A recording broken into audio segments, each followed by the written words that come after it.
Thanks everyone for joining us today. I'm Davis Hunt, editor of the Pamphleteer. We're here to debate Constitutional Amendment number 1 in conjunction with Tennessee Faith and Freedom Coalition. We have Aaron Spradlin, chairman of the board of the Tennessee Faith and Freedom Coalition and founder of Mission America, taking the yes position on Amendment 1, and Gary Humble of Tennessee Stands taking the no position. So before we get started, I want to read the language that's going to be on your ballot. The question on the ballot is, shall Article 11 of the Constitution of Tennessee be amended by adding the following language as a new section? The language is as follows. It is unlawful for any person, corporation, association, or this state or its political subdivisions to deny or attempt to deny employment to any person by reason of the person's membership in, affiliation with, resignation from, or refusal to join or affiliate with any labor union or employee organization. So I'm going to have Aaron and Gary sit down here. Obviously, it's not going to be me this whole time. And we're going to give each of them the opportunity to offer an opening statement, and then we'll carry out a cordial conversation from there. So, gentlemen.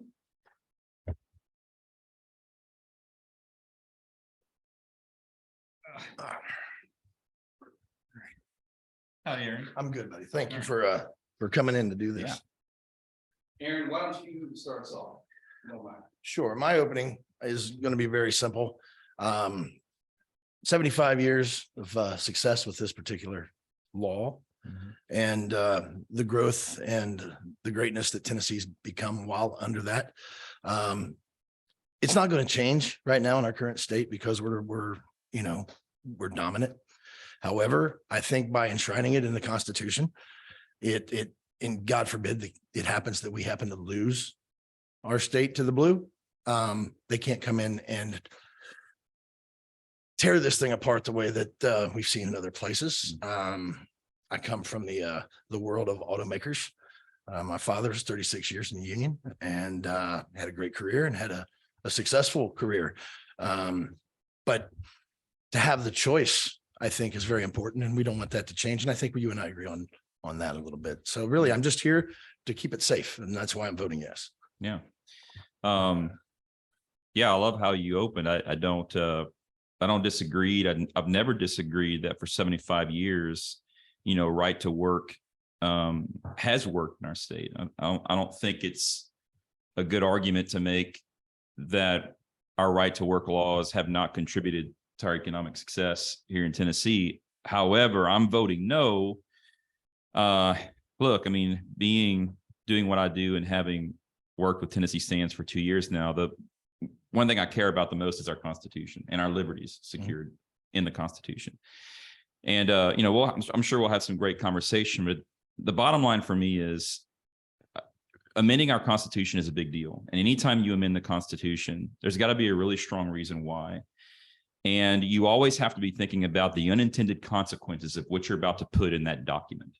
And so whereas my argument is, whereas right to work has worked for 75 years, I'm fairly confident in Tennessee that most likely in state law, we can debate that, will work for another 75 years, without, for some reasons that I see, putting it at risk by putting it in a constitution, thereby possibly putting it in the hands of an activist judge to manipulate it, which they are very well known to do. So that's why I'm voting no, and I'm looking forward, Aaron, to a great and robust conversation. It'll be robust.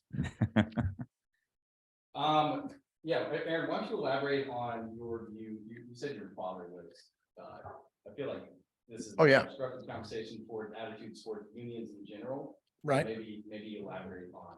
And I'm not going to come to the door being a anti-union person. Okay, we obviously have understood over the last 100 years plus, it's been it's done a lot for the worker, and it's done a lot for their pay. It's done a lot for their pensions. It's done a lot. I mean, it's a wonderful thing if it's not abused.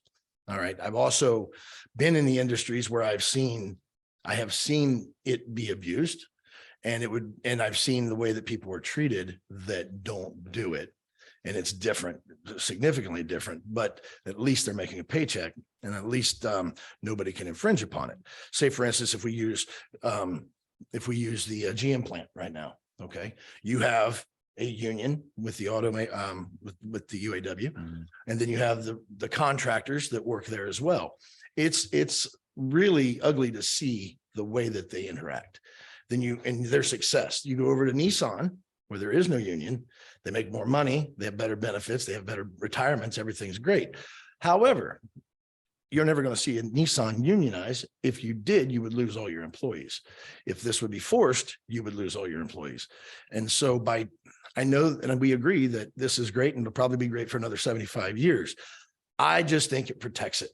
And I'm not going to discredit what you said about the judges, because you can have some radical judges. We have some, obviously, and I don't want to see them bend it to their own discretion, if you will.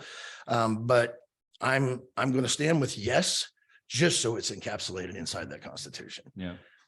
So something you said actually piqued my interest, because this is one of the arguments I've heard. In fact, the argument that you made, it's probably the top argument, that the reason to vote yes to put this in the Constitution would be to protect it, or you could also say to bind any future legislature from repealing it, which would be the conservative point of protecting it and putting in there now. One of the thoughts I've had, which you sort of opened with, is, this isn't about being anti-union, though we're certainly not here to promote, the unions. However, I think it is worth saying that unions, or the idea of unions, have not always been bad. Right. I mean, there was a time in this country where unions gave everyday citizens and workers the opportunity to collectively bargain, to fight the man, so to speak. That's what we used to fight for. And so, I think unions were part of bringing about workplace safety. A lot of regulations, unions actually were part of bringing about the 1964 Civil Rights Act. So in terms of workplace safety, anti-discrimination laws, those came out of unions. So unions have not always been a bad thing. Now, currently, we can all agree, I think we agree, that they are a tool of the left. Absolutely. They are money laundering facilities for the left to promulgate progressive ideology. So we agree on that point. However, when I think about putting something in the Constitution, here's my point to that argument. Constitutional protections are enduring, I should say. They should be truths that are foundational, that don't change by the political winds. They're founded in natural law. They're founded in common law. They're founded in things that are true no matter what the circumstances around them are. So if we put something in our Constitution that says essentially unions are bad, what if, I don't know why they would be, but what if 50 years down the road, 80 years down the road, unions are good? What if unions are promoting conservative ideals? What if unions are gathering together to fight against a globalist, corporate takeover of America? I'm just speculating. If that were the case, I would want my elected representation in the legislature to be able to act, to do constitutionally what it is we elect them to do, make policy, represent our interests in the midst of what's happening. So that would be one argument I would have as to why I would never use the Constitution to bind a future legislature from action, only because I think that circumstances make something good or bad now that may not be the case at a different point in time. That makes a lot of sense. And I'm once again, I'm glad we're having a conversation, because from my perspective, the reason I wanted to talk is because, one, I know a lot of people that stand behind you. I know a lot of dear friends that love what you do. You and I have a great deal of things in common in our belief systems and our foundation as conservatives. When I have that mass, if I'm you, right, it has to be, that's why we're talking, it has to be education to the people. Because right now, when you look at things, when you look at the unions talking right now, this is racist. It's not racist. You've got all kinds of great quotes. You've got the Metro Council. These are people that we fight against. Yeah. You and I both every day. Yeah. But when you have a reach like this, which Tennessee has really established, congratulations, quite quickly, and with the people that are behind you, they're going to influence a lot of people. Yeah. All right.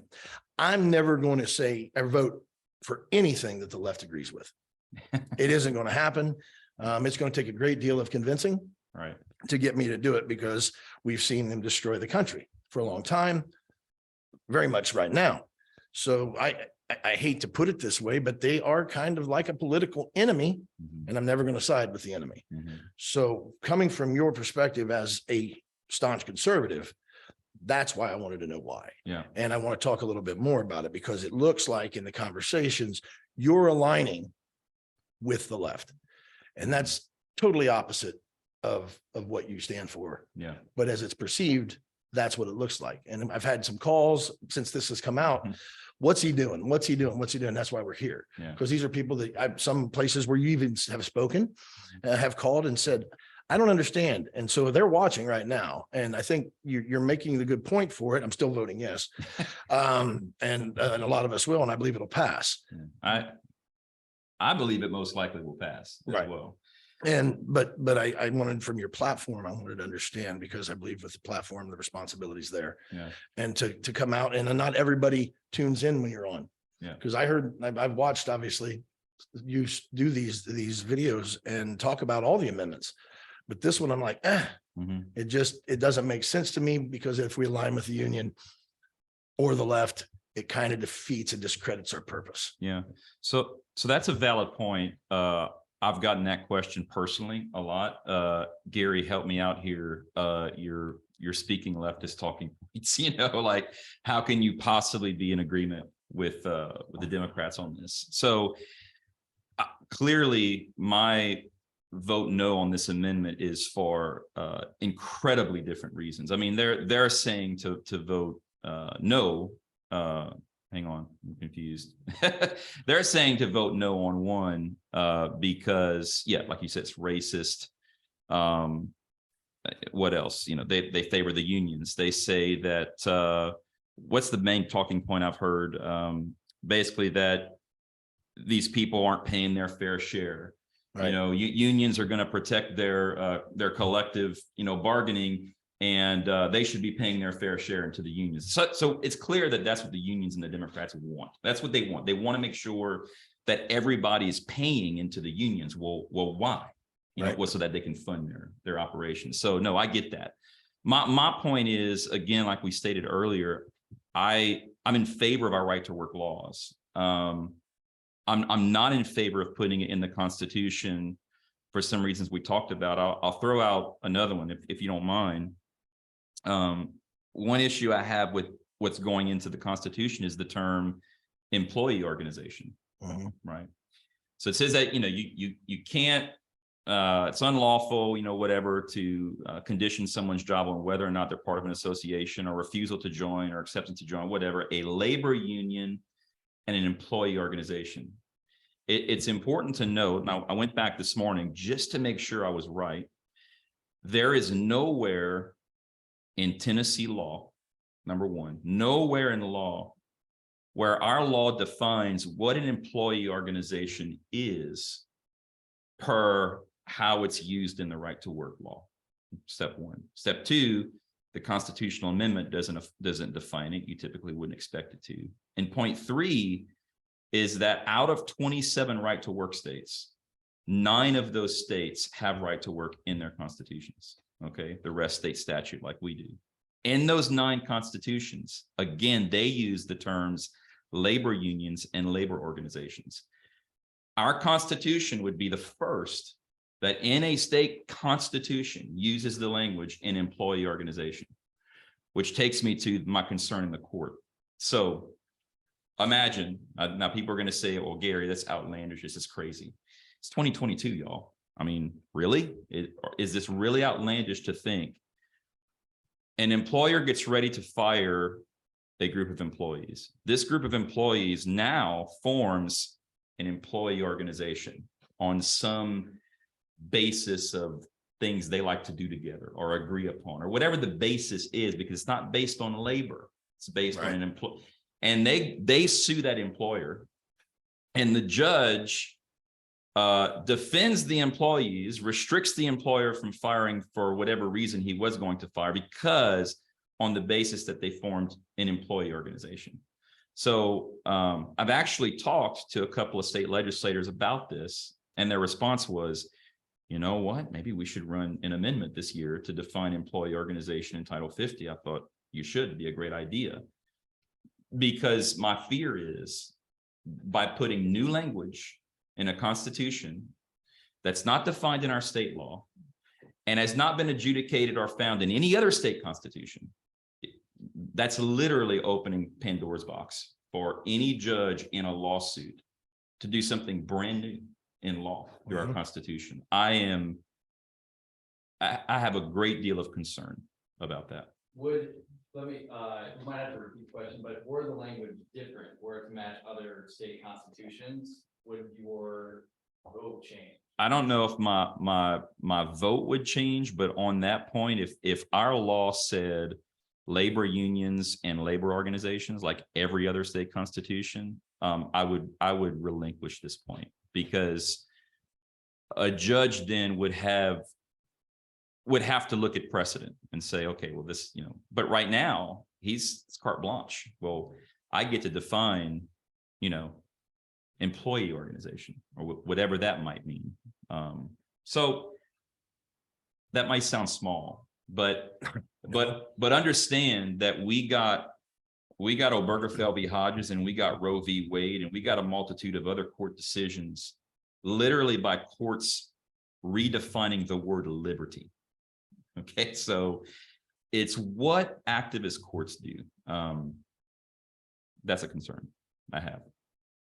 No, I guess a good question, because, and I think and if I misquote, I don't mean to. Sure. Paraphrase. How about it? That this happened too fast. Okay. So they've been working on it for 4 years. Yeah. That's too fast, in your opinion. Yeah. 4 years is too fast. If the knowledge of this as it's being structured could have been there, and enough people came forward and helped, lack of a better term, lobby the wording, what this says right now doesn't make sense because of your position. And that makes sense to me.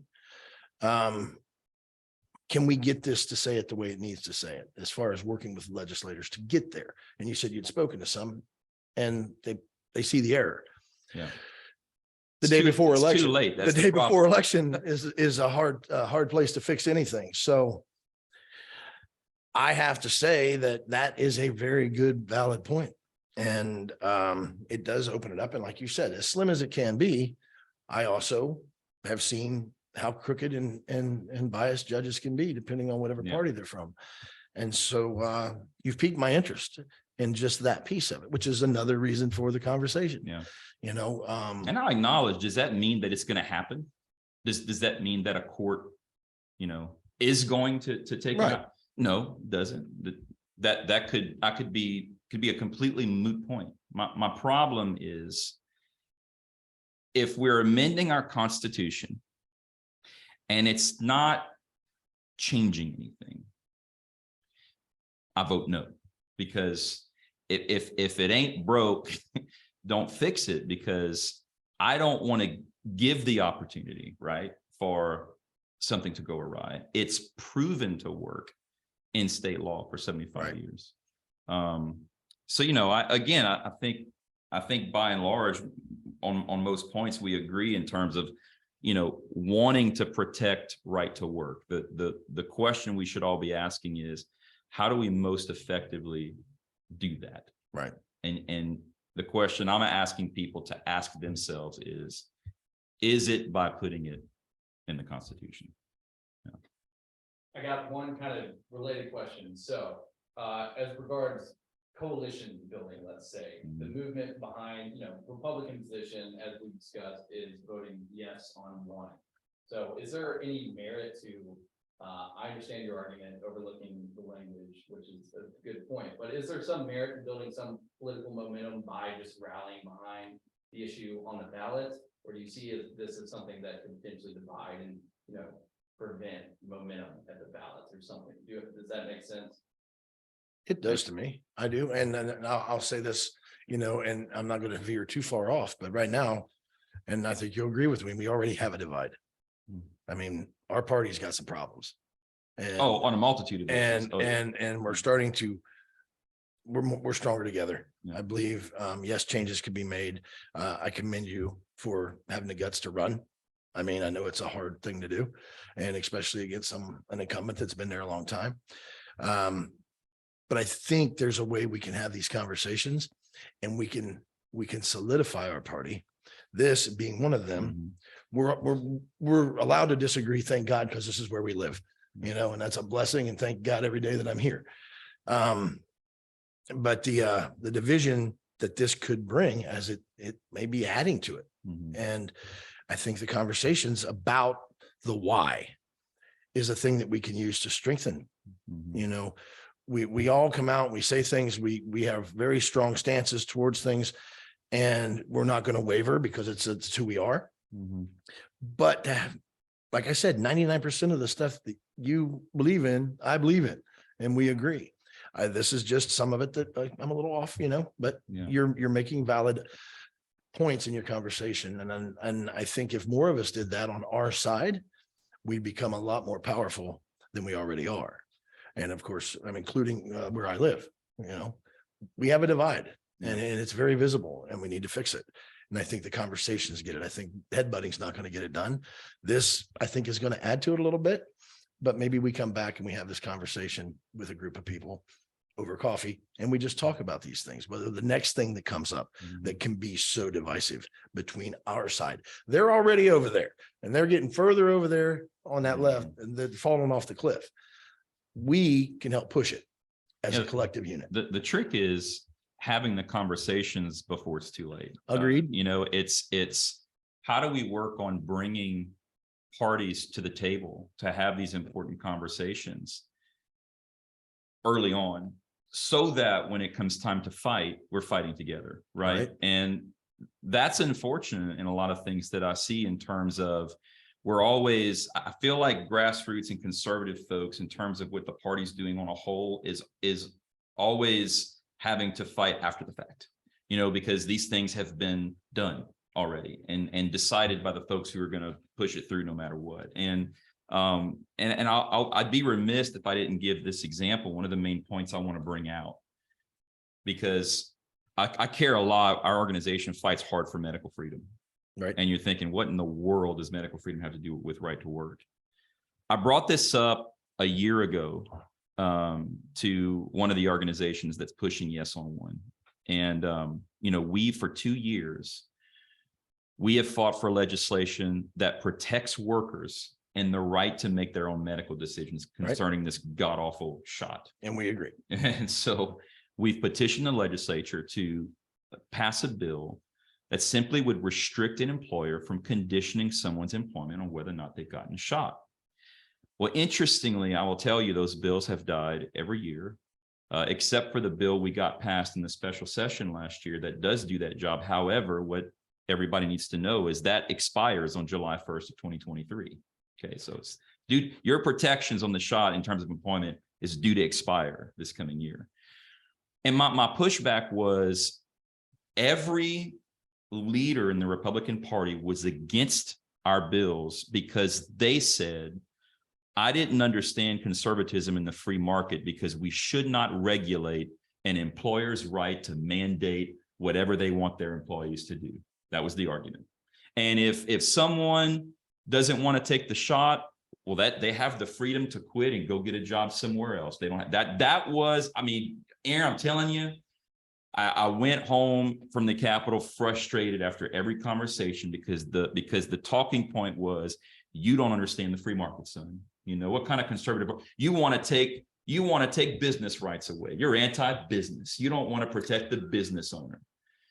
Well, lo and behold, now everybody supports the right to work amendment because employees shouldn't be forced to be part of a labor union or pay union dues. So what are we willing to do? we're going to regulate the employer. We're going to regulate the business. We're going to tell the business owner, you can't make your employees pay union dues, but you can make them take a shot. That to me, on principle, when I'm thinking about our Constitution, it's amazing. What a split and a divide in how you discern and how you base your thoughts on principle. Either we have a right to work or we don't. And if we have a right to work, it can't just be predicated on whether or not I'm part of a union. Gosh, can I decide if I get vaccinated too? You know, what else can you force down my throat? You can't make me pay union dues though. So I have a right to work. Do I really have a right to work in Tennessee just because I don't have to pay union dues? I don't know. Apparently they think so. Well played. Well, that's why you kept it towards the end there. I mean, that's well paid. Final yes, no, like sum it up. Let's like Aaron. I think Gary made a very good point all through it of why he's staying on his side. I'm still going to go yes. And you're still going to go no. But however, that was, that came across my thought process when this was even coming, due to the fact that we stood, and you were there when we had the rally for the troops and we were pushing. I forgot about that. You were there leading the charge for the Guard. We were together with the Tennessee Star at the time. That's right. And that right there infuriates me, excuse me, just like what you're talking about. It is very hypocritical, and it'll be a long night for me because I'm going to do a little more digging, but you have answered some things that really matter to the people that listen, obviously to you and to our side, just so they understand exactly what's happening. I'm going to stand in I'm not going to waver. I'm going to vote yes, due to the fact that I've seen the other side of it from inside it. And I just want to make sure it stays protected. And I seriously doubt that in 80 years, the unions are going to just become conservative all of a sudden. And you're probably right. I'm going to go with 100% on that one. But the fact that you took the time, you're here, we're talking, we need to do this more as a group on our side. Infighting is just going to eat us alive. I mean, we see it at the highest levels in the infighting. Nothing gets done. And keep knocking on the doors of the Capitol and keep making them listen to what we have to say, at least from your perspective, my perspective, which most of it's the same. And the attacks on all sides have to stop. Just from a peace standpoint, like I said, the enemy is a lot weaker when we all stand together. You mean like the mailers the GOP sent against me comparing to Nancy Pelosi? You mean like those attacks? Those. Yeah, I would love for those to stop. Well, the point's out there. If anybody's listening, Gary would like those to stop. Any last word? Yeah, look, this was never an attempt on my part or Tennessee Stands to start a vote no campaign. However, I am going to vote no, and I believe it's the right vote. The most important thing to me, honestly, I revere our Constitution. I think it's one of the best in the country. When it was ratified originally in 1796, Thomas Jefferson remarked, my gosh, this is the most Republican and the least imperfect Constitution in the country. And it's worked for a long time. So whenever voters go to the polls, God, please, and I hate to say this, it's not that I don't ever want to communicate, don't vote. But on a constitutional amendment, if you can't discern in your mind why you're voting yes or no, don't vote. Because if you're going to literally change the foundation, the fabric of how we govern in our state, you need to know why. And so, if you agree with Aaron that you want to bind a future legislature, which is a valid argument, for making a change, and, unions are bad and we need to make sure we keep them at bay. I mean, you may want to vote yes. I have some legitimate concerns as to how this may play out, as to why I'm voting no. That the trick is when you go to the poll on a constitutional amendment, God, please know why you're pushing the button, right? And that's my biggest ask. But I'm a solid no on Amendment 1. Well, gentlemen, this is a great conversation. That's all we got. Okay. Thank you so much for the time. Yeah. Pleasure to actually speak to you. Yes, I'll sign off here real Other fast. than email. Thank you everyone for listening. I'll post this online afterwards, but YouTube, Rumble, I don't know what it is.